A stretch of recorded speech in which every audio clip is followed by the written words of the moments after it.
Turning our attention now to the ASX, here's Matt Birney and Bulls and Bears with the latest public company views and interviews. Welcome to Bulls and Bears, brought to you today by TechGen Metals, ASX code TG1. I'm Matt Birney and I'm joined now by the Managing Director of TechGen Metals, Ashley Hood. Hi Ashley. Hi Matt, how are you? I'm good. Okay, so mineral explorer TechGen Metals is on the hunt for gold, copper and lithium with a string of projects in WA and another in New South Wales. This month the company added a further 3 key projects in the Kimberley region to its books, which has seen a share price rise from about 3.1 cents at the end of April to double to about 6.2 cents this week. Okay, Ashley, you just picked up the Blue Devil project in WA's Kimberley region. Looks to be littered with high-grade historical copper rock chips. I'll get to the higher-grade ones in a minute, but firstly, what sort of average grades are you seeing up there in those rock chips and how many had colour in them? Yeah, plenty of copper samples out there, all going over 1%.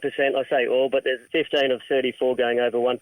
Okay, and when were they picked up, those rock chips? Yeah, Spartan Exploration 2014 to 2020 historically recorded these samples along with associated gold and lead, bismuth and antimony as well. Okay, so what are the highest grades of copper rock chips at that project to date? Yeah, really impressive. 50.5% copper is the peak recorded sample of copper. Okay, now you said there's gold and bismuth and other things up there. What sort of evidence of that do you have? Yeah, there's many samples above a gram in gold as well, and the peak there was 6.9 grams and 84 grams silver as well, Matt. Okay, any other minerals, or is it all about gold, silver and copper? They're the main ones we're chasing. It's highly mineralised belt. There's bismuth association, antimony and lead and zinc. We're focusing on the copper and gold. Okay, so this new project, Blue Devil, sits south of your new Copper Springs project that also looks to have a number of pretty good-looking copper rock chips on it. What are the best of them? Best results to date in literature is 3.4% and 4% copper. So there's 23 occurrences of copper associated with iron spread out to the length of the tenement over 8 kilometres. Okay, now I want to talk briefly about your Ida Valley project, about 100 kilometres east of Leonora. You've just finished a drill program up there targeting lithium in soils. What was the peak soil result that caused you to drill there, and when do you expect to get some numbers back? Peak lithium was 136 ppm. That was over about 1.5 kilometres. We've drilled 1,300 metres. I finished about 3 weeks ago, and assays are in 3 to 4 weeks. Now, the new project, Blue Devil, it seems extraordinary that there aren't any decent copper drill holes in that project with all of those rock chips. When do you expect to get some holes into it? It's a fascinating story. No drilling, no geophysics for the copper and gold. They're certainly our primary target. Historic drilling targeting lead and zinc. We hope to be drilling later in the year, depending permits and geophysics, but that's our first two ticks for us. Ashley Hood from TechGen Metals, thanks for joining me on Bulls and Bears. And remember, we're only here to give you information, not advice, which you should, of course, seek independently. I'm Matt Birney, and this is Bulls and Bears. For more public company interviews, go to the Money page on the 6PR, 2GB, 3AW and 4BC websites and click the Public Companies tab.